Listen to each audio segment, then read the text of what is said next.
Coucou tout le monde, j'espère que vous allez bien. Moi, je vais super bien. Alors, bienvenue sur ma chaîne YouTube. Et si vous tombez pour une première fois sur ma vidéo, bienvenue à vous, bienvenue dans la team. Alors, je suis très ravie aujourd'hui de vous retrouver pour une nouvelle vidéo dans laquelle on va parler des aides-soignants, du nouveau programme que le Canada est en train d'instaurer pour les aides-soignants. Ce programme qui vise à donner la résidence permanente directement aux aides-soignants dès leur arrivée ici au Canada. Alors, si vous n'avez pas encore vu la première vidéo que j'ai faite sur ce programme, dès que le gouvernement canadien a annoncé cette bonne nouvelle, je vais laisser le lien ici, ou soit je vais mettre le lien en description pour vous, pour que vous puissiez regarder la première vidéo sur ce programme. Alors, dans cette vidéo, on va parler, je vais vous donner en fait les documents qu'il vous faut et tout ce dont vous aurez besoin pour pouvoir postuler à ce nouveau programme pour avoir votre résidence permanente directement dès votre arrivée ici au Canada. Genre, dès que vous descendez de l'avion, dès l'aéroport, là, on vous donne votre résidence permanente. C'est pas comme nous qui sommes ici, là, ou bien. Alors, je vais vous demander aussi de suivre cette vidéo très attentivement du début jusqu'à la fin, s'il vous plaît. Parce que j'ai de petites surprises pour vous, en fait. J'ai fait de petites recherches et j'ai trouvé certains sites sur lesquels vous pourriez directement envoyer vos CV pour la recherche d'emploi.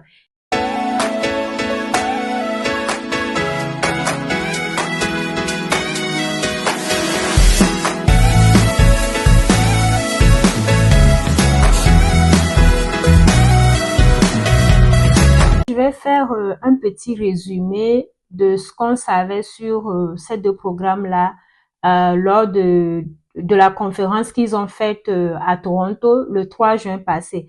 Alors, de cette conférence, on sait que le gouvernement canadien est en train d'instaurer deux nouveaux programmes, des aides familiaux et des gardiens d'enfants qu'on appelle communément, je vais dire ça comment, les babysitters là, les nannies, voilà.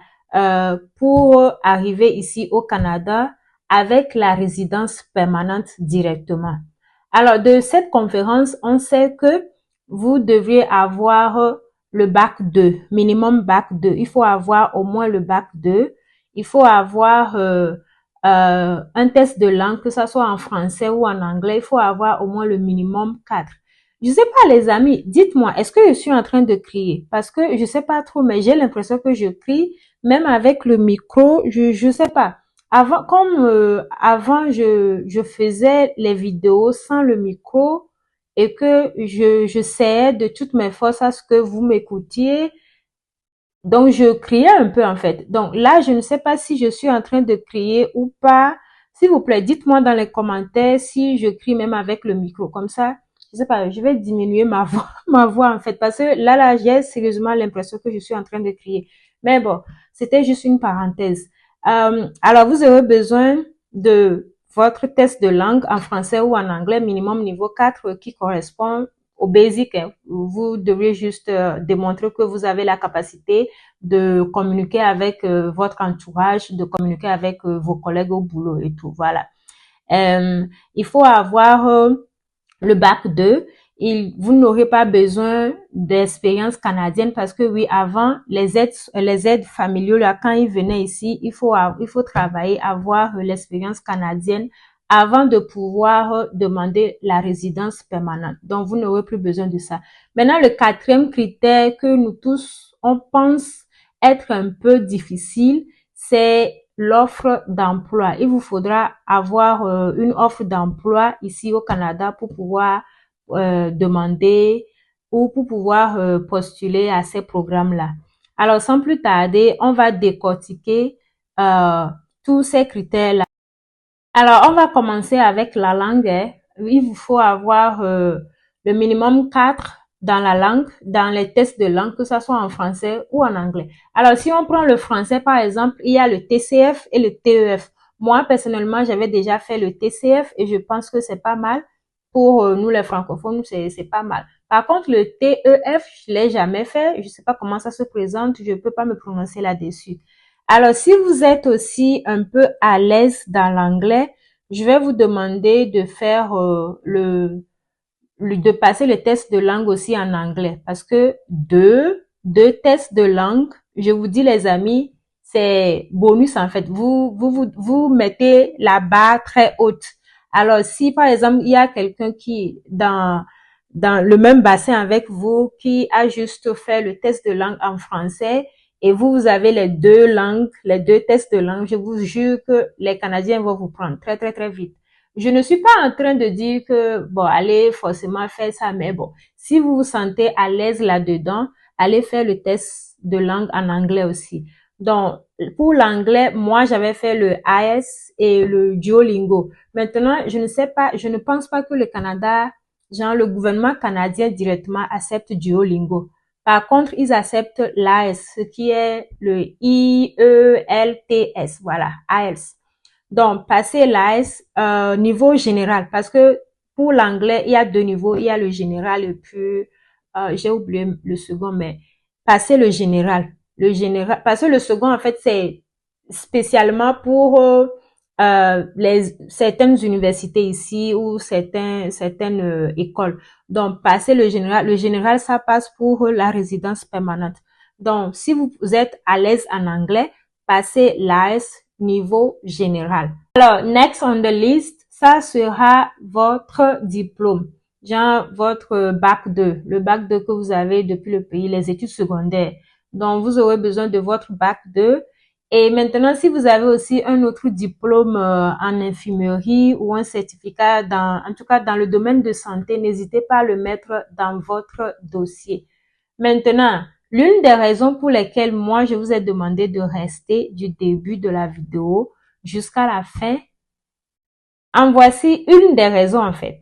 Donc ici, il vous faudra faire l'évaluation de vos diplômes. Voilà, vous devez faire l'évaluation de vos diplômes. Ça va en fait booster votre dossier, c'est tout. Ça va booster votre dossier.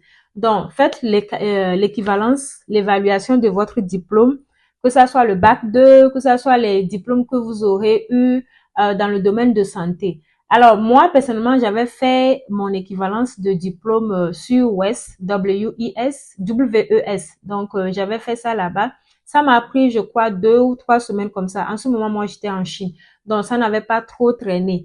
Maintenant, ça dépend, je sais pas, ça dépend maintenant du diplôme et de l'école dans laquelle, ou l'école dans laquelle vous avez fréquenté, en fait. Donc, pour certains, ça prend 1 mois, 2 mois, 3 mois, 4 mois. Donc, le mieux, c'est de commencer à temps, s'il vous plaît. Commencez l'équivalence des diplômes à temps. Même dès qu'on finit la vidéo, là, vous pouvez déjà aller sur le site. Je vais laisser le lien quelque part ici. Vous pouvez directement aller sur le site et vérifier. Et aussi, maintenant, si vous avez besoin que je vous aide ou que je fasse une vidéo pour vous montrer comment envoyer votre demande ou comment faire l'équivalence sur le site, dites-le moi en commentaire et je vais essayer de faire une autre vidéo pour vous montrer comment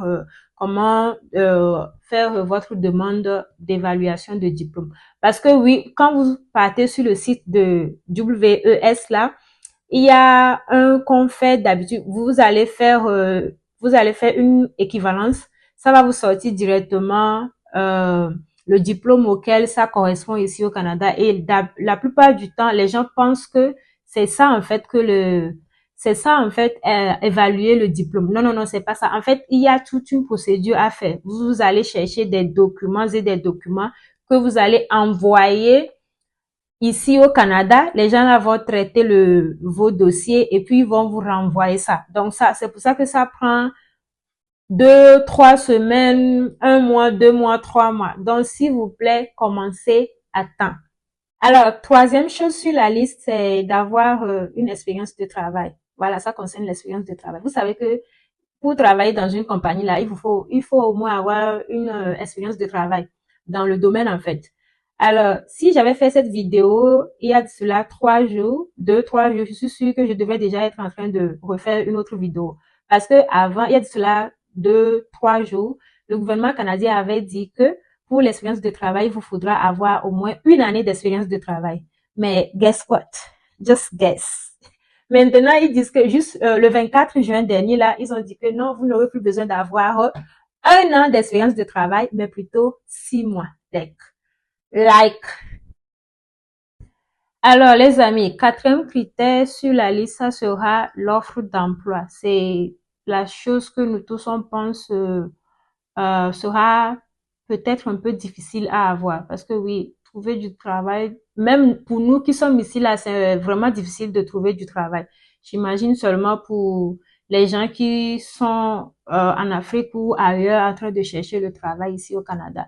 Donc, euh, s'il vous plaît, je vais vous demander de faire votre CV au format canadien. J'en avais déjà parlé dans une de mes vidéos.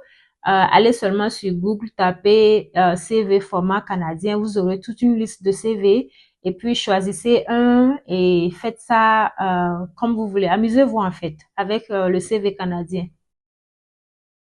Alors, je vais vous donner ici quelques qualifications que, à mon avis, je pense que si vous avez, genre, si vous avez une expérience dans ces petits domaines-là, vous permettront d'être les meilleurs candidats à sélectionner pour ce programme-là. Parce que n'oubliez pas, vous serez nombreux, oui, oui, vous serez nombreux à postuler pour la résidence permanente, pour venir ici en tant que aide-soignant. Donc, s'il vous plaît, prenez note. Et si vous avez une expérience dans ce domaine-là, je vous jure, vous êtes, genre, vous êtes sur le bon chemin en fait. Alors, notez que tout ceci, c'est toujours dans le domaine de santé, hein. Et comme toujours, moi, j'ai mon cahier, hein, mon bloc-notes, il est ici. Donc, je vais lire parce que ça là, pardon, c'est plus que moi, c'est plus fort que moi. Je ne suis pas dans le domaine de santé. Je ne suis pas infirmière, je ne suis pas médecin, je ne suis pas docteur. Donc, je peux pas. Tout ça là, les mots même me donnent déjà les mots de tête, en fait. Genre, les mots que je vais lire là me donnent les mots de tête. Donc, allons-y directement. La gérontologie. Je sais pas ce que c'est, mais on va lire tout ça. Donc, définition. La gérontologie est l'étude scientifique du vieillissement et de ses conséquences. C'est l'étude des transformations psychologiques, biologiques et sociales résultant du vieillissement chez les humains, ainsi que l'étude des problèmes socio-économiques générés par l'accroissement du nombre de personnes âgées dans une population. Ça, c'est tout le Canada, en fait. Ça définit bien le Canada.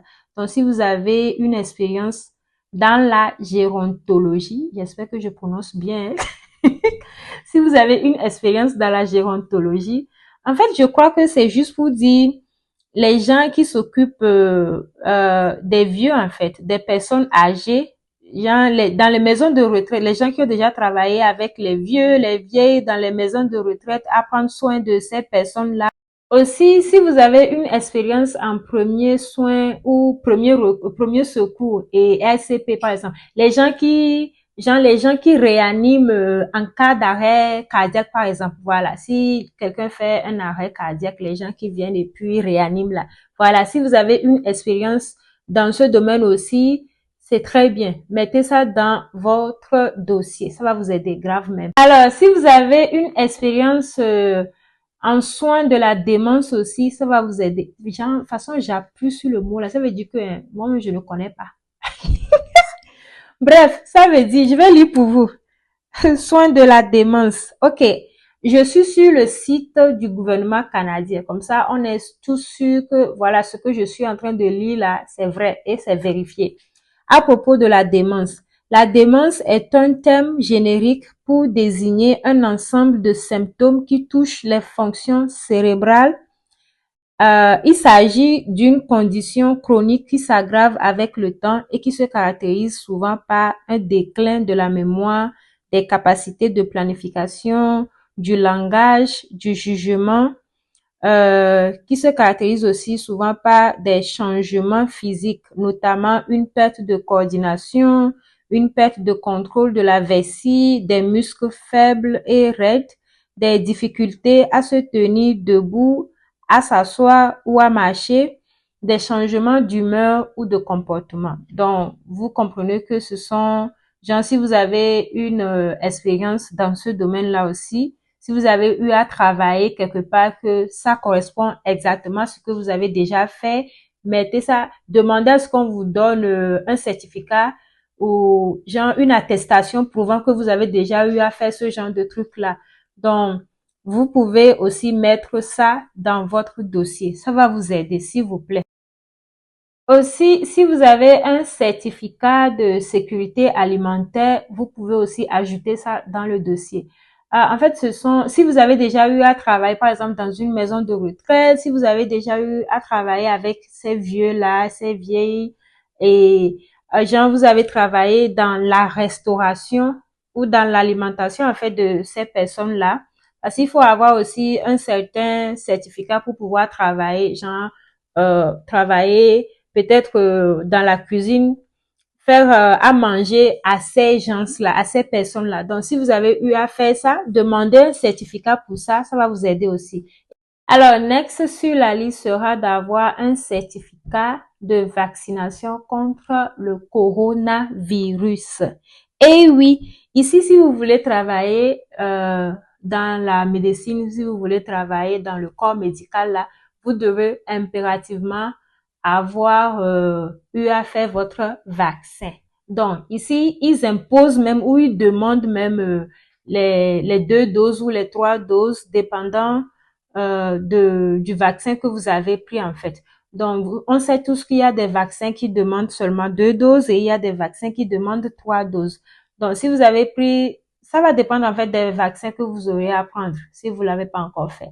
Mais sachez que ici, là, si vous voulez travailler à l'hôpital ou dans les maisons de retraite, que vous allez prendre soin des patients, des vieux, des vieilles, en tout cas, bref, de ces personnes-là, sachez que vous aurez à faire votre COVID. Vous allez faire les vaccins de coronavirus là. C'est obligé en fait. Donc, s'il vous plaît, si vous n'avez pas encore fait et que vous pensez à immigrer ici en tant que aide-soignant ou pensez à immigrer ici et à travailler dans le domaine de santé, s'il vous plaît, commencez déjà par y penser et faites vos vaccins de COVID. Next sur la liste, ça sera que vous deviez être en forme pour, par exemple, pousser ou manipuler des objets à l'hôpital ou dans les maisons de retraite. Par exemple, quand vous aurez à pousser les patients ou quand vous aurez peut-être à manipuler un objet à l'hôpital qui va peut-être peser 10 ou 15 kilos, ou soit soulever un truc, par exemple. D'habitude, ils mettent ça dans les contrats, mais quand vous arrivez, ça n'a jamais été le cas, en fait. Vous n'allez jamais soulever un truc de 10 kilos ou de 15 kilos ici. Non. Il n'y a pas ça, en fait. Mais c'est quand même bien de savoir. Donc, ils mettent ça dans les contrats et tout. J'ai l'impression que cette vidéo sera un peu longue. Je suis désolée, mais ce sont les informations que j'ai prises pour vous qui sont nécessaires et je pense que ça en vaut la peine. Donc, déjà, si vous aimez la vidéo, n'oubliez pas de liker, aimer, partager et commenter, s'il vous plaît. Alors, on va passer au site que j'ai pu trouver pour vous pour pouvoir envoyer votre CV directement pour la demande d'emploi. Alors, comme j'ai dit au début de cette vidéo, je vais pas pouvoir vous lister ou vous donner les liens des sites là en description ni ici. Vous allez seulement voir avec moi. Je vais aller sur les pages, sur les sites là, vous allez voir avec moi et vous allez seulement lire et puis bon, si vous êtes intéressé, vous pouvez copier ça dans la barre de recherche et puis vous-même vous faites vos recherches à la maison ou avec les noms des sites là, vous allez faire vos recherches à la maison parce que oui, je veux pas de problème avec les gens ici, je n'en ai aucun droit, donc je peux pas lister leur site comme ça dans mes vidéos. Alors, passons directement au site que j'ai pu relever pour vous. Ça, c'est le premier site, Réseau de santé vitalité. Ça, c'est pour ceux qui voudront bien venir dans la partie francophone, parce que ça, c'est en français. Et ça, c'est Vitalité, Réseau de santé vitalité. Tapez seulement dans Google Réseau de santé vitalité, vous tombez sur ça. Voilà, et ça, c'est le site web Vitalité, Réseau de santé vitalité. On a accueil, emploi, employés, médecins, bénévoles et puis fondation. Comme nous, on cherche l'emploi, on part directement sur emploi. Ça va se présenter comme ceci et voilà. Voilà, nous, on clique sur centre des carrières ici, là. C'est ce qui nous intéresse. Voilà, et vous descendez plus bas, voilà, il y a les boulots ici. Donc, si il y a un qui vous intéresse, vous postulez, vous envoyez votre CV et puis vous attendez la suite. Voilà, ça c'est le premier site que j'ai pu relever pour vous. Alors, passons au deuxième site. Celui-ci, c'est un site du gouvernement canadien. Et ça, c'est Guichet Emploi Canada. Voilà, tapez juste Guichet Emploi ou Guichet Emploi Canada. Vous tombez directement sur ça. Guichet Emploi et vous cliquez sur ça. Et puis, voilà, ça se présente comme ceci. C'est un site du gouvernement canadien. Donc, vous verrez forcément ça. Gouvernement Canada, Government of Canada. So, go down. Vous allez un peu ici. Votre carrière commence ici. Alors, recherche d'emploi, planification de carrière, information sur le marché de travail, embauche, aide, et puis à propos. Maintenant, comme nous, on cherche le travail, on peut directement, désolé, on peut directement venir ici, chercher parmi ça, offre d'emploi. Voilà, vous pouvez directement cliquer sur ça. Et puis voilà, voilà les boulots qui se présentent à vous, jardinier, comme nous, on n'est pas dans ça. Vous venez ici, mot-clé, titre de poste, employeur, vous tapez, par exemple, aide familiale. Voilà, j'avais déjà essayé. Voilà, aide familiale. La province ou la ville, le territoire où vous voulez vivre, où vous voulez venir. Et puis, vous cliquez sur rechercher. Voilà, aide familiale. Voilà, il y a aide familiale résident, soins à l'enfant. Ça, c'est à Montréal. Aide familiale. Montréal aussi. Aide familiale, c'est à Maple. Ça, c'est dans l'Ontario. Ça aussi, ça, c'est Maple Ridge et c'est dans British Columbia. Je sais pas comment on appelle ça en français. Désolée. Je crois que c'est, je sais pas, British Columbia. La Colombie-Britannique, voilà. Colombie-Britannique. Voilà. À Montréal, ça aussi c'est à Montréal. Voilà, venez et puis prenons par exemple ça, aide familiale. On prend ça, on clique dessus. Voilà, il y a la description, tout ici. Voilà, et voilà, voilà, voir comment postuler. Vous cliquez par ici et puis bon, voilà, vous continuez comme ça et puis vous allez postuler pour votre emploi que vous voulez. Alors, passons au troisième site qui peut aussi recruter à l'international et c'est Indeed Canada. Moi-même, c'est ce que j'utilise le plus, hein, c'est ce que j'utilise le plus souvent ici. Pour rechercher mes boulots et autres, c'est ce que j'utilise. Donc, Indeed, vous venez sur Indeed Job Search. Et bon, moi, comme je fais mes trucs en anglais, voilà, c'est en anglais. On vient ici, on cherche français, on clique sur français. Eh bien, voilà, ça se présente comme ceci. Voilà. Alors, vous tapez juste, voilà, tapez juste ici, par exemple, aide familiale. On va taper aide familiale. Voilà, c'est même déjà ici, aide familiale. Prenons, par exemple, Ottawa.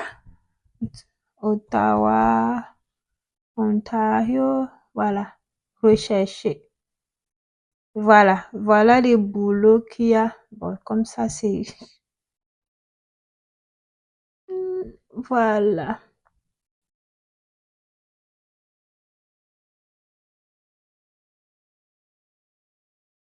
Préposé aux bénéficiaires à domicile. Voilà un ici, vous pouvez cliquer là-dessus. Voilà, et puis postuler. Il y a la description aussi. Vous pouvez lire la description si ça vous correspond et puis vous postulez. Voilà, c'est à partir de 21 $ l'heure, 21 $ à 23 $ l'heure et c'est à temps plein, du lundi au vendredi. Donc voilà, c'est même à Gatineau. Voilà. Alors, le quatrième site que j'ai pu relever, c'est talent.com, talent.com. Vous tapez juste talent.com dans Google et puis vous descendez, vous verrez ça ici. C'est ça. talent.com, job search. On clique là-dessus et ça nous amène ici sur le site. Voilà, ça c'est le site. Ça se présente comme ceci, talent, recherche d'emploi. On est déjà dans recherche d'emploi. Le poste qu'on recherche, on tape juste ici, aide familiale, soins. On va prendre ça, aide familiale, soins. Ouais, ça prend juste aide familiale. Oh merde. Aide familiale, soins. Voilà, on prend ça et puis ou au Canada, voilà, on peut comme ceci. Aide familiale, soins, on descend. Voilà, préposé aux bénéficiaires, c'est ça. Temps plein. C'est à Québec, Saint-Jérôme. Et ils viennent à peine de poster ça il y a un jour. Donc, on clique là-dessus, par exemple, pour voir l'offre. Voilà. Emploi en résidence. Voilà. Vous voyez? C'est ça. Temps plein, fin de semaine, soit salaire très compétitif, à discuter lors de l'entrevue, catégorie préposée, lieu de travail, Saint-Jérôme. Voilà. Si ça vous intéresse, vous lisez les exigences, les principales tâches, vous lisez tout ça là, les qualités qu'il faut avoir. Si ça vous intéresse, vous postulez, ainsi de suite. Alors voici un autre site que j'ai pu relever pour vous aussi, choicehomecare.ca, choicehomecare.ca. C'est un site aussi qui recrute à l'international. Eux aussi sont dans les soins et autres des personnes âgées et autres. Alors ça par contre ce n'est pas en français, c'est en anglais. Donc si vous vous débrouillez déjà pas mal en anglais, vous êtes, je vais lui dire comment, si vous êtes à l'aise déjà en anglais, vous pouvez aussi venir sur ce site et puis essayer votre chance. So if you're someone who speaks English very well, not that well, but if you speak like English a little bit, I think you can try also this website because I think they have pretty much good of jobs opportunity. So let's try this website also. It's choicehomecare.ca. So here is the website, and then just we are looking for jobs, right? So we just go let's see, library, useful resources, join us. Let's see, let's go down to see. I think we can go here, join us, and then here, let's see. Yeah, there you go, job opening. So now they only have one personal support worker, PSW. So yeah, if you are interested, you can just click on it, go through the offer, go through the job opportunity here. They pay good, they pay very good. That's the main thing, right? So yeah, there you go. So if you have like the certificate, the diploma that goes with it, then you can apply for it. Easy peasy. Voilà, ça c'est le dernier site et c'est zec.com. Chansec.com, je sais pas, je sais pas comment le lire. Donc voilà, vous tapez juste ça dans Google et puis ça vous amène ici. Eux aussi recrutent à l'international. Tous ces sites-là recrutent à l'international.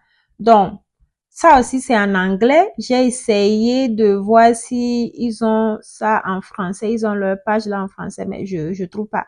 Donc, je pense que comme toujours, comme le dernier site, si vous êtes à l'aise en anglais, allez-y, foncez parce que eux aussi ici là, c'est beaucoup. Voilà, so let's try this website also.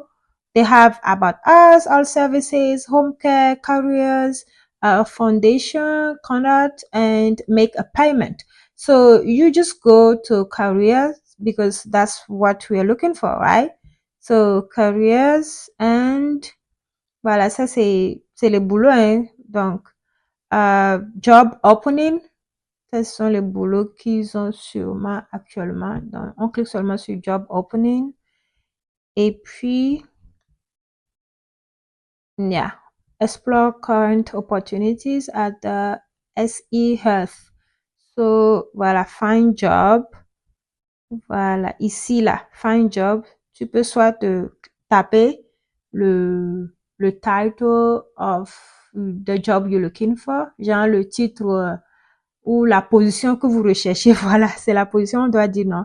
La position que vous recherchez, voilà. Et puis, voilà, il y a tout ici, un personal support worker. Voilà, c'est ça. Ils viennent à peine de poster, même hier. Ils ont posté, ça fait seulement un jour. Voilà. Healthcare aid. Voilà ça, comme ça, les trucs comme ça, vous pouvez postuler à ça. Alors les amis, nous sommes ainsi arrivés à la fin de cette vidéo. J'espère qu'elle vous a sincèrement plu. Si vous avez aimé, s'il vous plaît, likez la vidéo, partagez et aussi, surtout même, abonnez-vous. Parce que oui, sur cette vidéo, je pense sincèrement que j'ai beaucoup travaillé avec toutes les recherches que j'ai faites. Et aussi, si vous voulez que je fasse une autre vidéo sur comment utiliser le site WES pour l'équivalence de vos diplômes, pour pouvoir évaluer votre diplôme, s'il vous plaît, mettez-le en commentaire, faites-le moi savoir en commentaire, comme ça je vais essayer de faire une autre vidéo sur ça aussi. Jusque-là, portez-vous bien. Moi, je vais vous retrouver très prochainement dans une nouvelle vidéo. Bye!